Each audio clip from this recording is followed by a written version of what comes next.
आणि म्हणून विपरीतत्व आपल्याला कुणाविषयीच येऊ देऊ नका, हे पहिले एक लक्षात घ्या. विपरीतत्व आलं की आपण त्यांचे दोष वगैरे हे सगळं सांगत बसतो. आमच्या आचार्य श्री भट्टोबासांना त्यांनी काय वाढलं? तुपाच्या ऐवजी काय वाढलं? करडईचं तेल वाढलं. भट्टोबास काही दोष त्या बाईचे तरी भट्टोबासांनी काढले का? त्या करडईच्या तेलाचे तरी दोष ते भट्टोबासांनी काढले का? तोंड वाकडं तिकडं काही केलं का त्यांनी? काहीच नाही. ते जसं घासापाठी घास घेत होते तसं घेत होते ते. आणि मग त्यांनी विचारलं तेव्हा ते म्हणाले की तुम्ही सांगितलं का नाही? भट्टोबास काय म्हणाले? करडेल का तुपेल? करडईचं तेल काय आणि तूप काय, म्हणजे एकंदरीत काय आहे? रसपदार्थच आहे ना. मग ते शेंगदाण्याचं तेल असो, करडईचं असो, काही भागामध्ये खोबऱ्याचं तेलाचं जेवण बनवलं जातं है ना, कुठे सोयाबीन, कधी राईसचं ते असतं, तसं हे करडईचं आहे. ते खाल्ल्या गेलं तर काय हरकत आहे त्याच्यामध्ये? म्हणजे तक्रार वजा आयुष्य जगता आलं पाहिजे बरं का. खूप कठीण आयुष्य आहे, परंतु तुम्ही जगायला लागले ना तर एकदम सोपं आहे जगायला. आणि तक्रारयुक्त आयुष्य जे आहे ना, इतकं कठीण आहे. हे आवडत नाही, ते आवडत नाही, असं नको तसं नको, सतत कटकट आणि आपण अस्वस्थ. आणि जर का तुम्ही तक्रार वजा आयुष्य जगायला लागले ना तर तुम्हाला कशाचंच काहीच त्रास होणार नाही, कधीच नाही.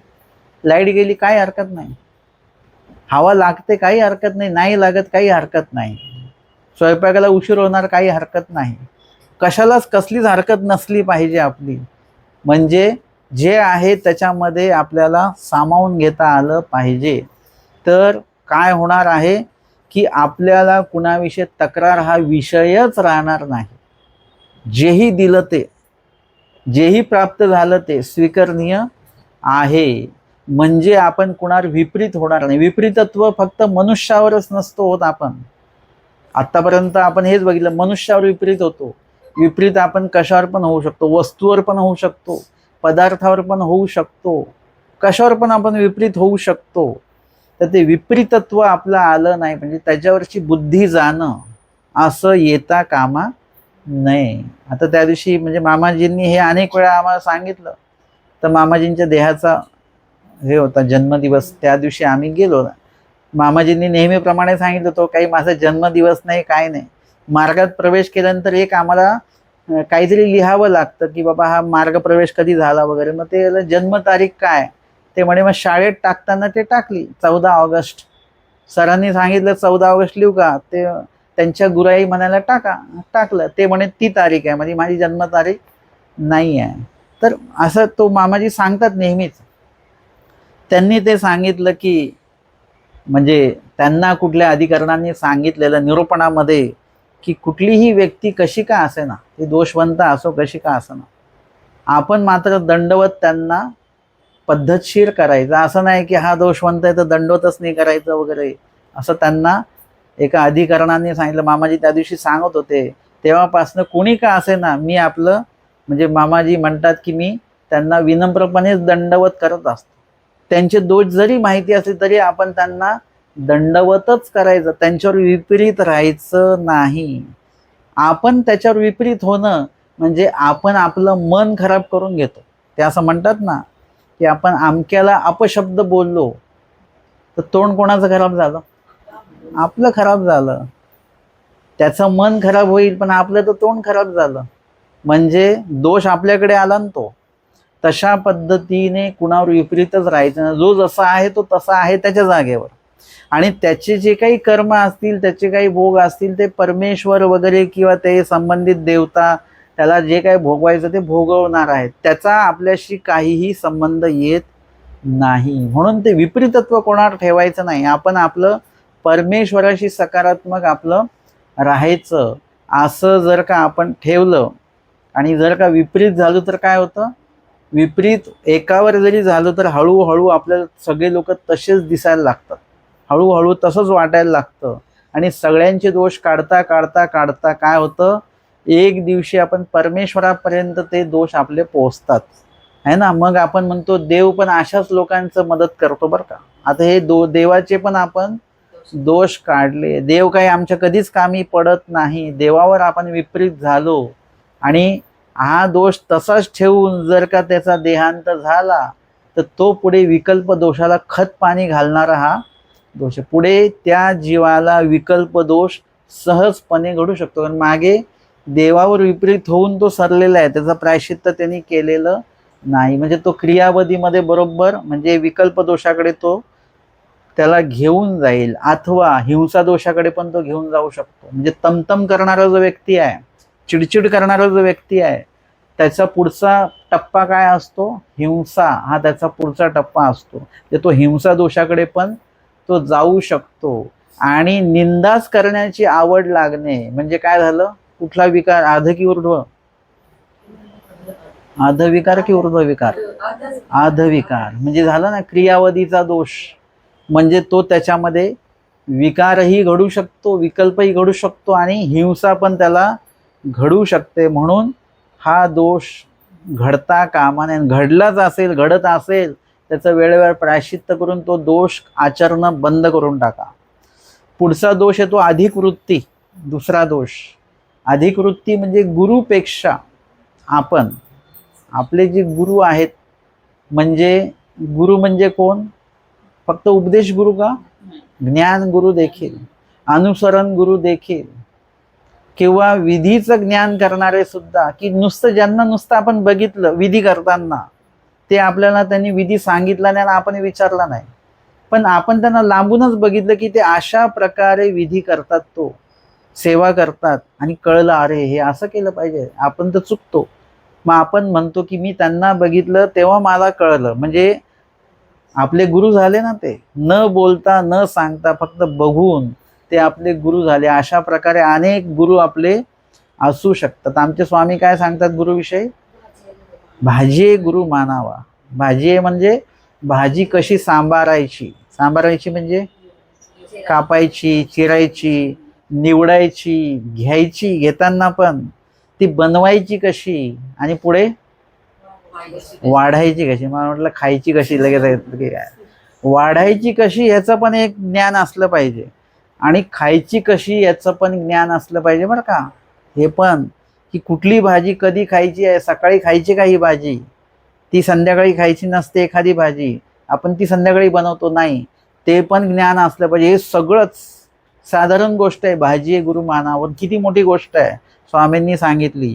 अशा प्रकारे ज्यांच्याकडनं जे जे तुम्ही शिकलात ते ते आपले एक गुरुनिमित्त ठरतात. त्यांच्यापेक्षा अधिक वृत्ती म्हणजे दोषयुक्त अधिक वृत्ती असता कामा नये. दोषयुक्त बरं का, गुणयुक्त असू शकतं. जसं गुरु निरूपण करायला खाली बसले, तुम्ही वर बसले, पण का बसले? की मी मोठा आहे म्हणून मी वरच बसणार, असं हे दोष दृष्टी आहे. तुमची प्रकृतीजनक काही तुमची समस्या आहे, तुम्ही खाली नाही बसू शकत म्हणून तुम्ही वर बसलात, तर ते दोषजनक याच्यामध्ये ते अधिकृतीमध्ये ते पडत नाही. परंतु एखादा अहम भावनेने बसला तर मग मात्र ते दोषजनक याच्यामध्ये पडतं. गुरुपेक्षा आगळी वस्त्र त्यांनी उत्तम प्रकारे हे केलं तर ते अधिकृतीमध्ये त्याच्यामध्ये येतं. जसं कान होता तो कान्हा, त्याच्या गुरूंना काय केलं होतं, त्या जमिनीमध्ये ठेवलेलं होतं, वरती माती बिती टाकलेली होती आणि मग ते ज्यांनी ते केलेलं होतं त्याच्या लक्षात येईना त्यांना कुठे आपण ठेवलेलं आहे. मग तो कान्हा येऊन, त्याला माहिती तो अंतर्ज्ञानी आहे, त्यांनी ते पायाने दाखवलं, मेरा गुरु इधर आहे. त्यांनी हाताने दाखवलं पाहिजे ना, मेरा गुरु इधर आहे करके, त्यांनी पायाने दाखवलं, इथे खाना म्हणे, इथे आहे माझा गुरु. हे काय झालं? कान अधिकृतीत गेला. म्हणजे हे त्याला अहम त्याच्यामध्ये चढलं की माझ्यापेक्षा, माझ्या गुरुपेक्षा मी मोठा का? कारण कान्हा जेव्हा चालायचा ना तेव्हा तो आकाशात चालायचा. 500-700 ते म्हणजे त्याचे सेवक जे आहेत वर आणि खाली, असं आजच्या जगात कोणी नाही बरं का. तो कान्हा होता आणि त्याची पालखी मना मध्ये चालायची, आकाशामध्ये त्याचं सगळं ते सेवक दल चालायचं खालीवर आणि मध्ये तो. एवढं ऐश्वर्य होतं आणि त्याचा त्याला अहम आलेला होता. आणि मग आता गुरुपेक्षा अधिक वृत्ती त्याची त्याच्यामध्ये निर्माण झाली आणि मग ती अधिक वृत्ती पण असता कामा नये. जसं ते गुरुला भेटायला गेलो ना, की गुरु काय करतात, गुरु खाली बसलेत पण ते शिष्याला बसायला गादी टाकतात. आणि शिष्य जर का जाणीववाला असेल तर तो गादीवर बसेल का? नाही, तो खालीच बसणार. आणि त्याला त्याची जाणीव नसेल तर त्याला वाटेल मला महंती झाली म्हणून गुरुंनी टाकलं बसायला, बसा गादीवर. गुरु काहीच नाही म्हणत बरं का. तर शिष्य गादीवर बसले तरी गुरु काहीच म्हणत नाही.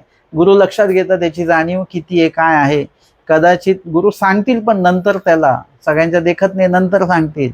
परंतु गुरु तपासत असतात शिष्यांना की हा काय करतो किंवा काय नाही करतो. तर आपल्याला आपल्या गुरूंपेक्षा, की गुरुनिमित्त जे आहेत आपले सुहृद आहेत, आपल्यापेक्षा जर का ते ज्येष्ठ असतील सगळ्याच बाबतीत, वयाचा विषय नाही आहे, आचरणाचा विषय आहे, तर मग त्यांच्यापेक्षा जास्त अधिक वृत्ती जी आहे ती आपली घडता कामा नये. आचरणाची अधिक वृत्ती झाली तर चालेल. कदाचित गुरूंपेक्षा जास्त स्मरण तुम्ही करत आहात, काही दोषजनक नाही, चांगले तुमच्या अधिकाराच्या अनुरूप. परंतु दोषांच्या बाबतीत असेल तर ते आपल्याला चुकीच्या ठिकाणी, देहावधीच्या दोषाकडे ते आपल्याला घेऊन जाऊ शकतं. हा सुद्धा काय आहे, अधिक वृत्ती म्हणजे करणं, म्हणजे कुठेतरी अधविकाराकडे नेणारी ती गोष्ट आहे. आणि अहम जर का असेल तर तो अहम म्हणजे परत तमाकडे जाईल, आणि तम कुठे घेऊन जाईल, परत हिंसेकडे घेऊन जाणार आहे तो. म्हणजे पुढे जर का त्या दोषाचं प्रायश्चित नाही केलं तर तो क्रियावधीच्या दोषाकडे आपल्याला घेऊन जाऊ शकतो. तमतम करणारा जो व्यक्ती आहे तो कुठल्याही स्तराला जाऊ शकतो. कदाचित तो विकल्पालाही जाणं होईल. पुढचा तिसरा दोष आहे कखाय दोष. कखाय म्हणजे दोष आठवणे, है ना. आपण काय आठवतो, दोषच आठवतो, सतत दोष आठवतो. तर असा काही भाग आपल्याकडे असेल तर आपण कखाई दोषी आहोत.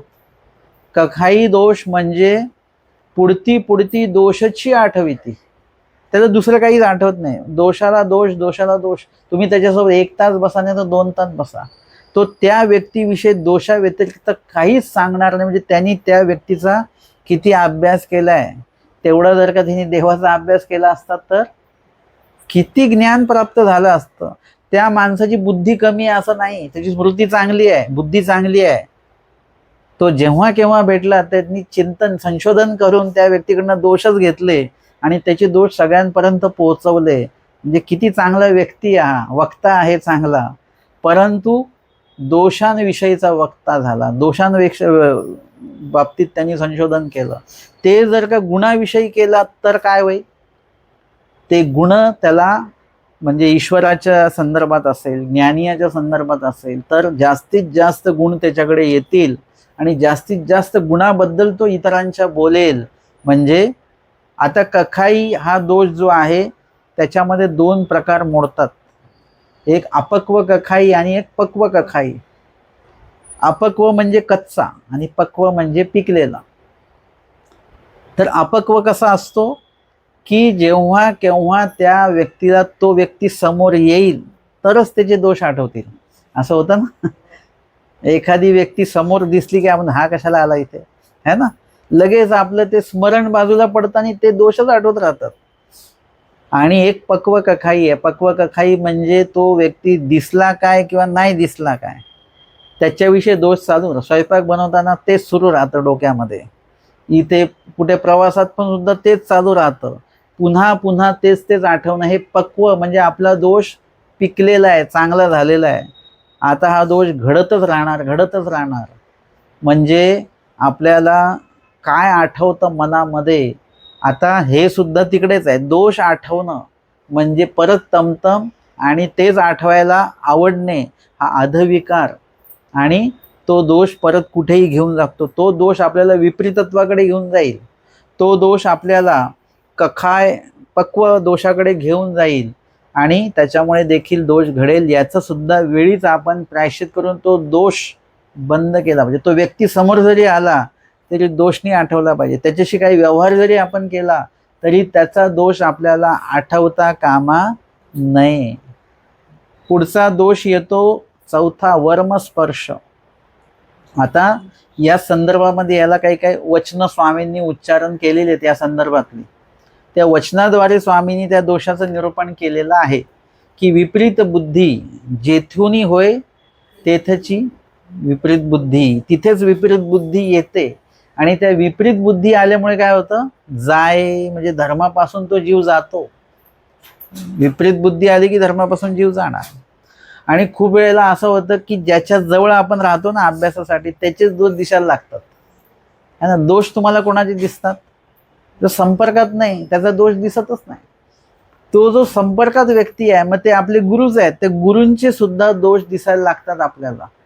आपले डोळे आणि जे काही मन आहे इतकं वेगळं आहे ना की तो दोष जास्त बघायला लागतो. मी एक उदाहरण देत असतो की आपण आपला चेहरा आरशात बघतो, चांगला वाटतो की नाही? का चांगला वाटतो माहिती की तुम्ही थोड्या वेळासाठीच बघता म्हणून. तुम्ही 1 तास तुमचा चेहरा आरशात बघा, मग तुमच्या लक्षात येईल की माझे कान थोडे जास्तच मोठे बरं का. आपल्याला आपल्या चेहऱ्यातले पण दोष दिसायला लागतात. आपण जर का आपण स्वतःला जास्त वेळ बघितलं ना की आपल्याला आपले दोष दिसायला लागतात. म्हणजे अशा पद्धतीने आपण विपरीत होतो. अधिक वृत्ती त्याच्याविषयी पण स्वामींनी सांगितलेलं आहे. गुरुपसी अधिक वृत्ती असता कामा नये. कखाय अपक्व कखाई वगैरे, म्हणजे कखायाविषयी पण स्वामींनी वचन जे आहे, निरूपण जे आहे ते त्याविषयी केलेलं आहे. अपक्व कखाईया वगैरे. आणि पुढे वर्म स्पर्श आहे. वर्म म्हणजे काय आहे? पुढीलाला दुःख होईल अशा प्रकारचं वाक्य, शब्द किंवा घटनेचं उच्चारण करणं, उल्लेख करणं, आणि जेणेकरून त्याचा वर्म स्पर्श होईल. म्हणजे त्यांच्याकडनं ती चूक घडलेली आहे आणि अनेकांच्या देखत, म्हणजे आता एखादा व्यक्ती त्यांनी उपदेश घेतला, चांगला आहे, तो एकदम स्मरणनिष्ठ आचरणनिष्ठ झाला, आणि आपण, तो आधी होता चोर, आपण 4 चौघात विचारलं, ते चोरी करणं बंद केलं का तुम्ही आता? मुद्दामून विचारलं आहे ना, मुद्दामून विचारतात लोक. म्हणजे काय झालं? आता तो तसा आहे का? नाही. आमचे स्वामी काय म्हणतात? बाई पुरीकर नागदेव ऐसे न म्हणजे, महादायसाला म्हणतात.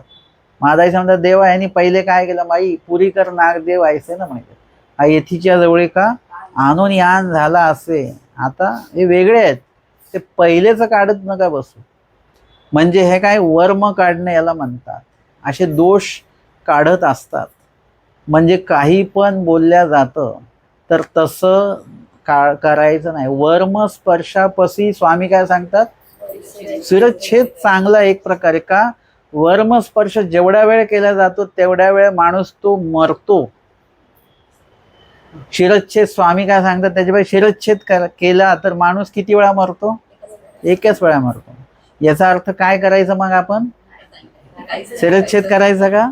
स्वामी सांगतात शिरच्छेदापेक्षा देखील वर्मस्पर्श दोष खूप मोठा आहे. आणि तो वर्मस्पर्श परत हिंसेकडेच घेऊन जाणार आपल्याला. एकतर समोरचा आपला घात करेल किंवा आपण त्याचा घात करू, असं काहीतरी कुठेतरी होऊ शकतं. वर्मस्पर्शही करायचा नाही, शिरच्छेदही आपल्याला करायचं नाही कोणाचा. आणि वर्मस्पर्श अजिबातच करायचा नाही. वर्मस्पर्शापेक्षा हा दोष मोठा आहे. म्हणजे स्वामींनी सांगितलं ना, द्रव्य अस्तित्व माजवी. म्हणजे चेतन दोषापेक्षाही द्रव्याचा दोष जास्त. का माहितीये? त्याचं उत्तर स्वामी सांगतात, अस्तित्वे. म्हणजे नुसतं माझ्या नावे एवढे एवढे पैसे, असं तुम्हाला घरी बसल्या बसल्या जरी आठवलं, लगेच आपल्याला अहंकार, घरीच अहंकार येऊन जातो है ना. कुठे आपण मार्गात जरी गेलो तरी ते अहम भावनेनेच जातो. माझ्याकडे हे पद आहे, माझ्याकडे ते पद आहे, मी अधिकारी आहे, असं आहे तसं आहे, मी का झाडू मारू. म्हणजे तिथे अहंकार तो येऊन जातो. म्हणजे हे काय आहे? त्या ठिकाणी आपल्यामध्ये अशा प्रकारचे दोष जे आहेत ते येता कामा नये. मोठ्यातले मोठे दोष आणि छोट्यातले छोटे दोष कुठलंच येऊ नये. हे सगळे देहावधीच्या दोषामध्ये येतात. आणि ते देहावधीचे दोष पुढे आपल्याला क्रियावधीकडे घेऊन जातील. आज आपण छोटे मोठे दोष एखाद्याचे सांगत असू, तर उद्या आपण देखील ते दोष करायला मागे पुढे बघणार नाही. आपण काय म्हणतो? हा सगळेच करतात. मग तुम्ही कोणाला म्हणा बरं, तुम्ही म्हणा, कोणी अन्यवार्थ करत असेल ना, किंवा अन्यवार्थ करू नका, स्मरण करा, तर ते तुम्हाला काय म्हणतात? सगळेच करतात, आम्हाला नका सांगू, आम्हाला शिकवू नका, आहे ना, असं बोलतात लोक. म्हणजे काय होतं की हे काय झालं? आपण छोट्या दोषाकडनं मोठ्या दोषाकडे झालो, दुसऱ्यांचे पण दोष करतोय. तशा प्रकारे वर्मस्पर्श असा दोष आहे की ज्याच्यामुळे, ज्याच्याकडनं एखादा चुकी घडलेली आहे, त्या चुकीला सर्वांमध्ये उक्त करून त्याला थोडंसं मान शर्मेने त्याची खाली जाणार, त्याला लाजीरवाणं वाटणार, हेच त्याचं मरण आहे. तर तिकडे सुद्धा तो सुद्धा दोष आपण करू नये. पुढचा दोष आहे 5वा, अन्यवार्ता. अन्यवार्ता म्हणजे ईश्वराच्या वार्ता सोडून ज्या अनावश्यक गोष्टी आपण बोलतो ना, आवश्यक पण नाही, तुम्ही प्रपंचातल्याच आवश्यक गोष्टी बोलल्या तरी ठीक आहे त्यातल्या त्यात, कारण की ते आवश्यक आहेत. की आज जेवणाला काय बनवायचं आहे ही आवश्यक गोष्ट आहे. परंतु नाहक एखाद्या विषयावर तासन तास बोलत राहणं आणि ज्याचा तुम्हाला काहीच उपयोग नाही आहे, जसं ते आहे ना निरालंबी, म्हणजे आलिंबन रहित व्हा. आलिंबनच कशाला म्हणतात? निरर्थक गोष्टीचं लंबन ते आलिंबन. निरर्थक उगाचच ठेवलेलं आहे, त्याचा काहीच उपयोग होत नाही. ते प्रत्येक दिवाळीला हे फेकायचं का? नको नको, राहू देत. आता ते गंजलं सगळं, नाही नाही राहू देत, ते उपयोगी पडतं. हे आहे आलिंबन.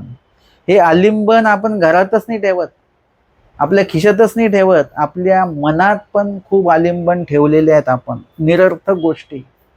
जसं ते सांगतात आम्हाला निर्णयामध्ये मामाजी, की रस्त्याने जाताना एखादं इमारत बघितली की असं वाटायला सफेद नाही, याला लाल रंग दिला पाहिजे होता. हे उक्त केलं आपण, काय उपयोग आहे का या वाक्याचा तुमच्या? लगेच लाल रंग देणार आहे का कोणी? काहीच नाही, उगाचच आपण बोलतोय. आपले सल्ले देत सुटलेलो आपण. या गोष्टींपासनं आपण लांब राहायचं. हे सगळं अन्यवार्ता या पदामध्ये येतं. निरर्थक बोलणं, बडबड बडबड बडबड. आणि तुम्ही बघायचं निरीक्षण करून की तुम्ही अन्यवार्ता कधी नाही करणार, जेव्हा त्या अन्यवार्ता करणारा ह्याच्यापासून तुम्ही जेव्हा लांब बसलेले असाल तरच तुम्ही अन्यवार्ता करणार नाही. जर का तुम्ही त्या गटामध्ये बसलात तर तुम्ही सुद्धा तुमचे 2 तास सहज निघून जातील, अन्यवार्ता ऐकता ऐकता आणि अन्यवार्ता बोलता बोलता. आणि म्हणून तिकडे त्या दोषांकडे आपल्याला जायचं नाही, अन्यवार्तेकडे. म्हणजे याच्यामध्ये असं समजू नका की फक्त ईश्वराचीच वार्ता केली आणि म्हणजे ती धर्मवार्ता या पदामध्ये पण, इतर सगळ्या वार्ता अन्यवार्तेमध्येच येऊ शकतात. पण त्यातल्या त्यात देखील आवश्यक आणि अनावश्यक असा एक भेद आपण त्यातल्या त्यात केला, जीव देवता प्रपंचाच्या संदर्भामध्ये सुद्धा. जसं अन्य व्यावृत्ती प्रकरण आपण भोगतो, हे देवतेंच्या संदर्भातलं स्वामींनी सांगितलंय, पण ते अन्यवार्ता या पदामध्ये येणार नाही. ते एक दृष्टीने धर्मवार्तेमध्ये ते येणार, कारण की त्याच्यातनं स्वामींनी शेवटी धर्मच सांगितला, परमेश्वर नव्हे. हा एक प्रकारे धर्म कडेच तुम्हाला देव परमेश्वर पुन्हा पुन्हा घेऊन येत आहेत. किंवा तुम्ही युग धर्म प्रकरण हे करताय तर ते अन्यवार्ता नव्हे. एक प्रकारे अन्यवार्ता जरी झाली तरी शेवटी स्वामी परत धर्मवार्तेकडे घेऊन येतात. या चौयुगीचा धर्मी परमेश्वर नेणीजे न पविजे, म्हणजे परत धर्मवार्तेकडे परमेश्वर आम्हाला घेऊन येतात. म्हणजे ह्या जीव देवता आणि प्रपंचाच्या संदर्भातल्या गोष्टी एका दृष्टीने अन्यवार्तेत येतात देखील आणि एका दृष्टीने अन्यवार्तेमध्ये येत देखील नाही. त्यांच्याविषयी आवश्यक जर का बोललो तर ते अन्यवार्तेत येणार नाही, आणि अनावश्यक बोललो तर ते अन्यवार्तेमध्ये येईल.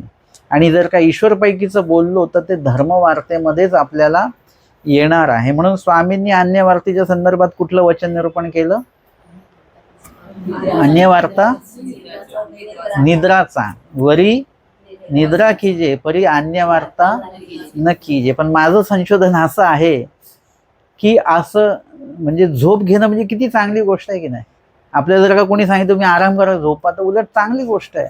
परंतु हे इतर वेळी कधी जेव्हा स्मरण करायचं असेल तेव्हा चांगलं आहे झोप, वाचन करायचं आहे तेव्हा झोप चांगली आहे, आणि निरूपण असेल तेव्हा तर झोप तर होतेच खूप लोकांची, तेव्हा झोप चांगली वाटते. परंतु जर का तुमचे डोळे असे लागतायत आणि जर का तुमच्या समोर कोणी अन्यवार्ता सुरू केली ना की तुम्ही डोळे बिळे लगेच झोप उडून जाते आणि लगेच आपण तिथे, म्हणजे स्वामींनी हे वचन निरूपण केलं. मला असं वाटलं की ती चांगली गोष्ट आहे, अन्यवार्ता करणं म्हणजे झोप घ्या चांगली, स्वामी झोपायला सांगतायत. पण अन्यवार्ता सोडून आपण कधी झोपू शकत नाही. अन्यवार्ता चालू असेल तर आपण त्या अन्यवार्तेत रात्री 2-2, 3-3 वाजेपर्यंत जागून ते अन्यवार्ता करणार, आणि स्मरणाची वेळ झाली 3ला की लगेच झोप येणार. म्हणजे अशा प्रकारे स्वामींनी जे सांगितलं ते आपल्याकडनं हे सुद्धा पालन करता येत नाही. आणि यदा कदाचित आपण अन्यवार्ता चालू आहे आणि स्मरणही देखील आपलं होत नाही, आणि म्हणून देवाचं वचन म्हणून आपण झोप घेतली तर त्या वचन पालनाची योग्यता लागू शकते बरं का आपल्याला, झोपण्याची पण. झोपता झोपता आपण देव आठवत आठवत आणि अन्यवार्ता दोष सोडून आपण जर का निद्रा घेतोय, झोपतोय, तर यदा कदाचित थोडीशी तरी योग्यता आपल्याला त्याच्यातनं लागू शकते.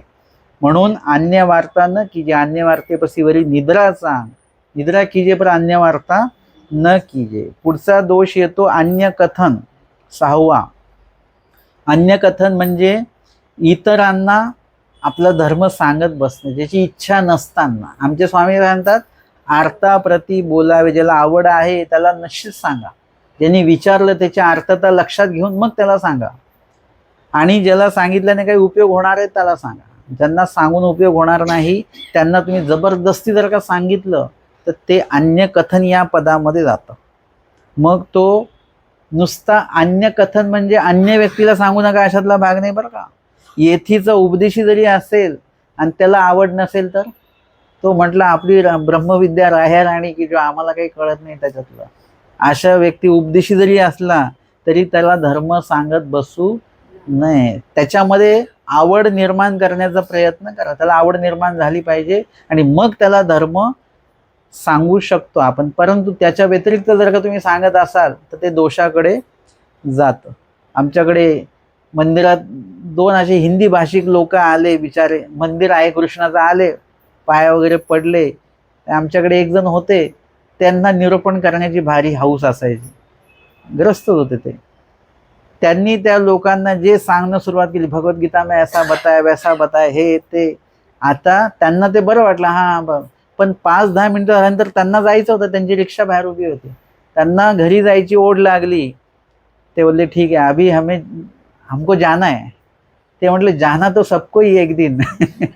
ते घाबरले ते लोक. जाना आहे म्हणजे त्यांना घरी जायचं होतं. यांनी ते तसं जाण्यावर ते आणलं आणि मग ते लोक पटापट निघाले.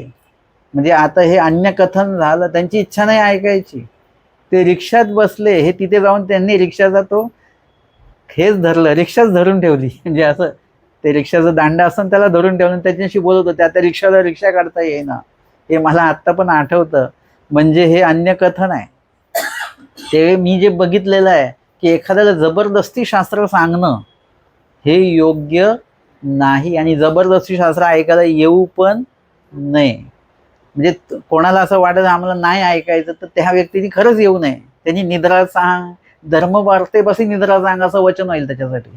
म्हणजे हे काय होईल की इत्यादी प्रकारे अन्य कथने सुद्धा जीव धर्मापासून जाऊ शकतो. आपण सगळं इतरांना सगळं सांगत बसलो तर तसं सांगू नये. पुढचा दोष येतो 7वा, वृत्ती म्हणजे उत्तम. वृत्ती म्हणजे हीन अधिकार असताना उत्तम आचार करतात. म्हणजे अधिकार हीन आहे. स्वामींनी सांगितलं वृत्तीचा आचार करायचा नाही. तुमचा जो अधिकार आहे त्याच अधिकाराच्या अनुरूप आचार करायचा. तुमचा अधिकार हीन आहे तर तुम्ही उत्तम आचार करायचा नाही, म्हणजे त्याच्यापेक्षा मोठा आचार नाही करायचा. तुम्ही जर का 1 तास स्मरणाचा अधिकार आहे तर 1च तास स्मरण करा.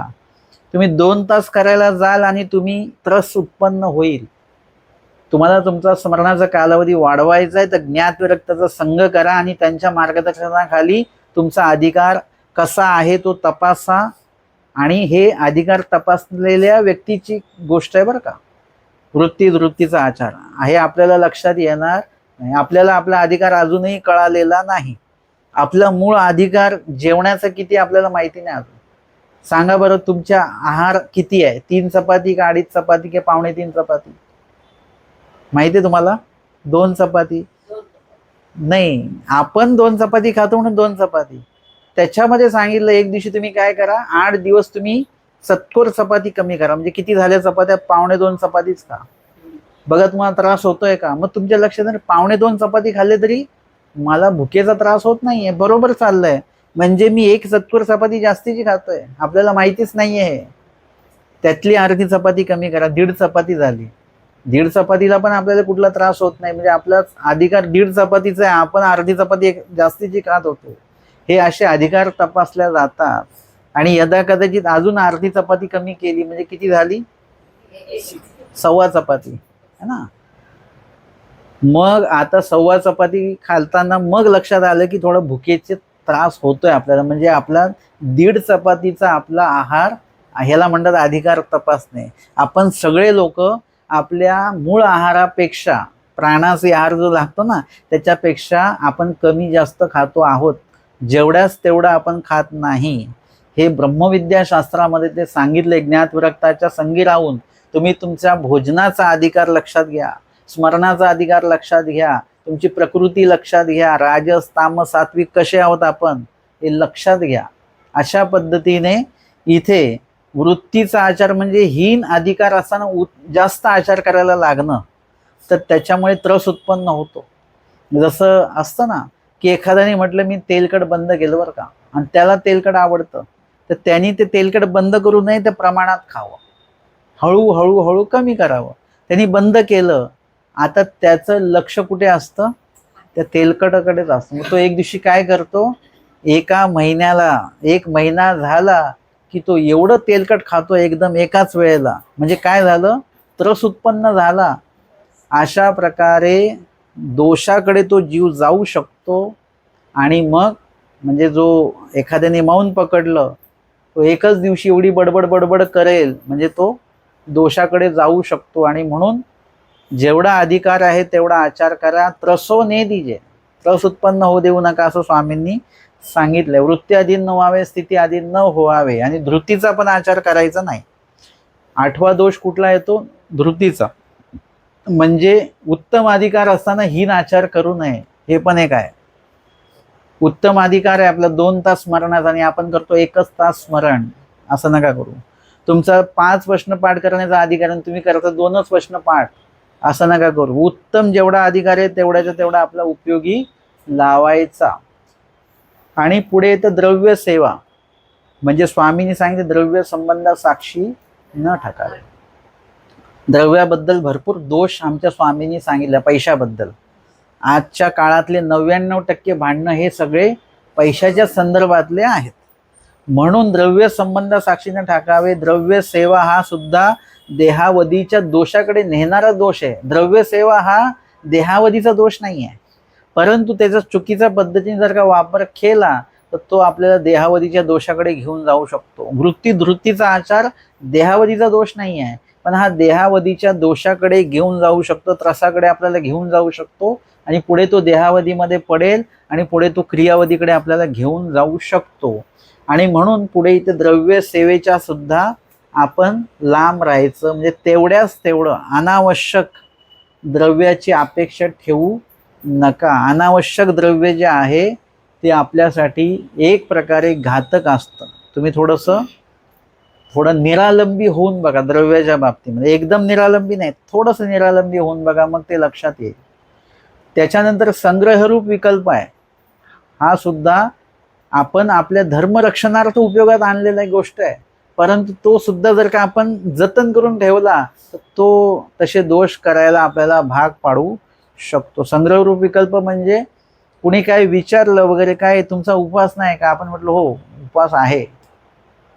तुम्ही एकादशी स्नान नाही केलं का, हो केलं आम्ही, असं तुम्ही खोटं नाटं सांगताय.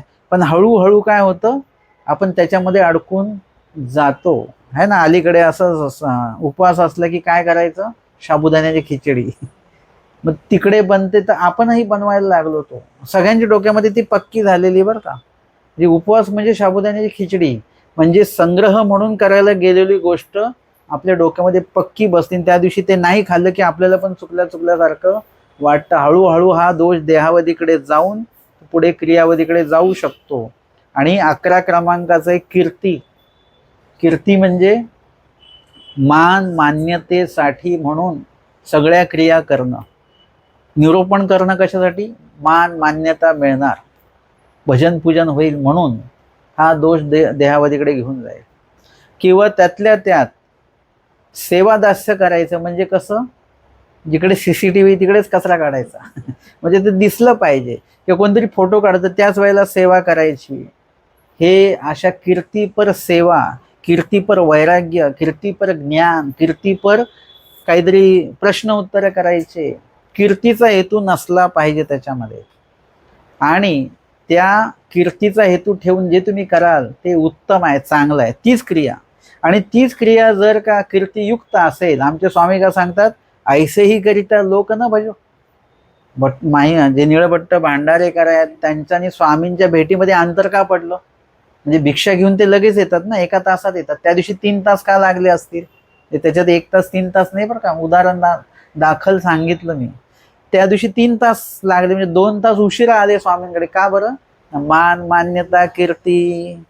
स्वामी ऐसेही करिता, म्हणजे असं तुम्ही ज्योतिष भविष्य सांगायला लागले, ऐसे करिता लोक न भजो, म्हणजे लोक भजणार नाहीत का? भजणारच आहेत. म्हणून हे करू नका. हे जर का पाहिजे असेल, ते मान मान्यता कीर्ती सगळं भेटेल, पण आम्ही भेटणार नाही. कीर्तीचा असेल तर हे लक्षात घ्या. कीर्ती हा दोष किती छोटा आहे, त्या विकार विकल्प हिंसेपेक्षा छोटा दोष आहे. पण आमच्या स्वामींनी या दोषाला काय सांगितलं? मान मान्यता कीर्तीच्या मागे लागला तर आम्ही भेटणार. म्हणजे उद्दिष्ट बदललं ना क्रियाकर्त्याचं. क्रियाकर्त्याचं उद्दिष्ट बदललं की त्याच्या अंतःकरणात देव नाही, हृदय शून्य त्याचं, किंवा हृदयामध्ये परमेश्वर शून्य करून टाकलं त्या व्यक्तीने. विकार विकल्पाची शून्यता करायची तर म्हणजे आता तिथे परमेश्वर नाही. आता तो सगळ्या क्रिया कीर्तीच्याच करतो आहे ना. त्या कीर्ती कठियाचा दृष्टांत सांगितला. तो हात हात वाढवी, म्हणजे रोज एवढं झाडले की वा वा कठी हो निके करीत, असा चांगलं करताय बरं का, झाडून काढताय. असं करत करत पूर्ण तो परिसर झाडून काढतो. का? त्याचं नाव व्हायला लागलं आता, आणि तो नावासाठीच सगळं करायला लागला. ते अशी देवतेचे फळ होत नाही, ते असे कीर्तीचे फळ, म्हणजे समाजामध्ये त्याची कीर्ती होते हेच त्याला फळ. आणि जर का ते कीर्तीच्या हेतूने त्यांनी नसतं केलं, खरंच देवतेची सेवा त्यांनी केली असती, तर ते देवतेचं फळ त्याला मिळालं असतं. तर देवतेचं फळ त्याला मिळणार नाही, उद्दिष्ट त्याचं बदललं. आणि म्हणून ईश्वराचं शास्त्र सर्वांपर्यंत पोहोचून ते धर्मयुक्त व्हावे म्हणून शास्त्र सांगणं हे ईश्वराकडे घेऊन जाणारं साधन आहे. आणि तेच शास्त्र सांगतोय, तसंच सांगतोय. परंतु माझी मान मान्यता प्रसिद्धी व्हावी म्हणून सांगत असेल, कीर्तीचा हेतू आला तर आता देव मात्र भेटणार नाही. म्हणजे तेच गोष्ट आहे, थोडंसं इकडे गेलं तर चुकतं आणि इकडे गेलं तर बरोबर जातं. आणि म्हणून दोषयुक्त क्रिया केली तर काय होतं? आपलं मूळ उद्दिष्ट बदलतं, आपलं साधन साध्य सगळं बदलून जातं आणि आपण चुकीच्या दिशेने निघून जात असतो. आणि म्हणून इथे एक प्रकारे आपण 11 असे देहावधीचे दोष जे आहेत त्याचं चिंतन केलं. आणि हे देहावधीच्या दोष घडले जरी आपल्याला, ते घडू नयेच, पण घडले जरी तरी देहावधी म्हणजे देहाचा अवधी आपल्याला त्याच्याविषयी प्रायश्चित करून ते दोष आचरण थांबवून टाका. अन्यथा काय होईल? ते देहावधीचे दोष क्रियावधीकडे आपल्याला घेऊन जायला पूरक आहेत. ते देहावधीचे दोष आपल्याला क्रियावधीच्या दोषाकडे घेऊन जातील. क्रियावधीचे दोष घडले की आपण एक प्रकारे धर्मावरून जाऊ शकतोच अशी संभावना आहे. आणि म्हणून आजच्या सत्रामध्ये आपण देहावधीच्या दोषांच्या संदर्भामध्ये चिंतन आणि जे श्रवण आहे ते आजच्या सत्रामध्ये आपण केलेलं आहे. दंडवत हो.